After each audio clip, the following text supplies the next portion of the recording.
Traditional Valencian paella is cooked in a large, wide, shallow pan. The pan is generally very thin, which means that it can heat up rapidly, but it does not charge with heat, which is ideal for forming a proper rice crust at the bottom of the pan called the sokarat. Now, the reason I'm telling you all of this is because today we are going to knowingly go against the grain to make a mega delicious and super doable version of paella at home. The special pan, roaring fire pit, and any other special equipment will not be necessary today. All you're gonna need is a wide pan and your burner.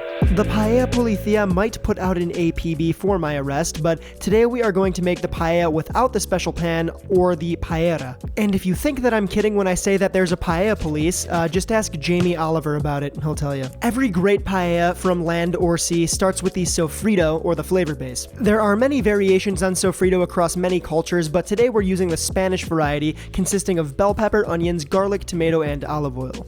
Mince the garlic, grate the tomato, dice the onions and peppers, then set those aside. In Spain, specifically Valencia, paella is a passion. It's a very non-Spanish thing to make seafood with land animals in paella, which I respect and honor. However, I do really dig a good shellfish and pork combo, so today I'm dicing up some Spanish chorizo to add to our flavor base. I mentioned earlier that paella is made in a special wide pan. Most home cooks, maybe outside of Spain, don't have access to a paella pan laying around, so this is the next best thing. Grab your widest, most shallow pan, anything 12 to 15 inches should do the trick. Pop your broad pan on the burner and bring it up to medium-low heat. Add in about a quarter cup of olive oil, then let it warm up a bit, then in with the onion, peppers, and garlic. Season with a pinch of salt and let the veg slowly sweat out. So I'm gonna label this as a quick sofrito because some cooks let this mixture simmer and cook for a very long time. We won't need more than 10 minutes to sweat out the veg, but don't go by time, go by sight and sound. The veggies are going to release most of their water, shrink in size, and the sizzle should die down as they sweat. Then add in the tomato pulp, season with a pinch of salt, and continue cooking until the mixture is reduced to a pseudo-paste. The mixture should clump and fall off the spoon, not drip. When the sofrito shakes off its awkward middle school stage, hit it with a tablespoon of smoked paprika and the 6 ounces of diced Spanish chorizo. Continue to cook that for another few minutes. So there are many different types of paprika, from sweet to hot to smoked or a mixture thereof. Just try and use the freshest stuff that you can get your hands on. I'm using smoked paprika, I like that one the most.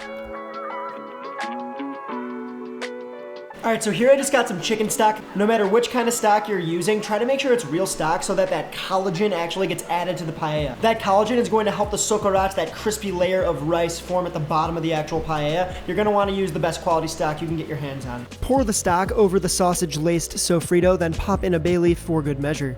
Next up, you might know it, you probably love it, even though it's mad expensive, it's saffron, baby. Saffron are the aromatic dried threads of a special flower. The stuff can seriously break the bank, so leave it out if you must, but it does lend a special, unique flavor and color to the paella.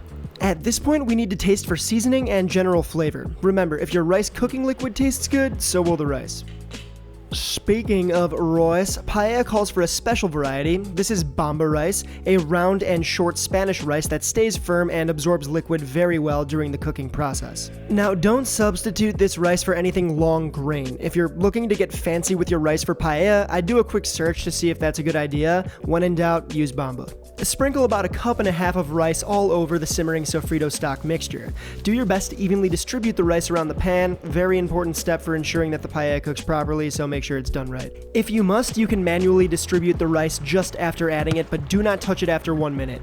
Doing so could disrupt the formation of the sokarat and produce starches that would make the paella all gloopy and gross. No bueno, don't do it. Bring the entire mixture to a rapid boil and let it run uninterrupted for 5 minutes, then reduce the heat to medium and simmer for an additional 5 minutes. After 10 minutes, it's time to add the seafood. Here I got some mussels from PEI in Canada, some shell-on shrimp, and chunky cubes of monkfish, aka poor man's lobster. Once the rice looks dry but still has visible moisture, go ahead and lay on the shrimp, the monkfish, and poke in the mussels. Let the mixture cook for another 5 minutes, then cover and continue cooking for another 5 to 10 minutes, or until the mussels are open, the shrimp is pink, and the fish is opaque.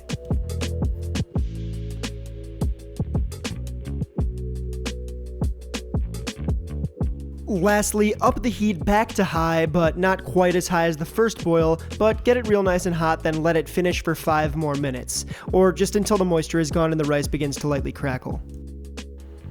Once the paella is done, let it rest for 5 to 10 minutes before digging in. We want everything to settle, and also not burning your mouth is always a good time. So paella was actually invented by field workers in Valencia, Spain as an economical and easy way to feed a crowd. Many of these laborers worked in rice fields on farms with plenty of veggies and animals like chickens and rabbits, so it was only a natural progression for paella to become a thing. And I like to garnish my paella with parsley, lemon wedges, good olive oil, and a crunchy textured salt.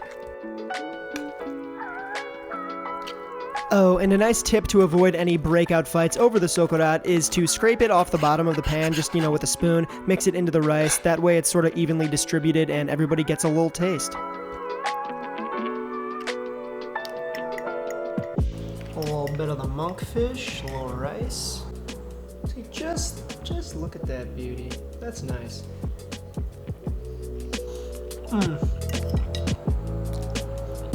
Alright, well that's it from me for this week, omnivores. Thank you so much for watching, and we shall be reunited next week. Ta-ta.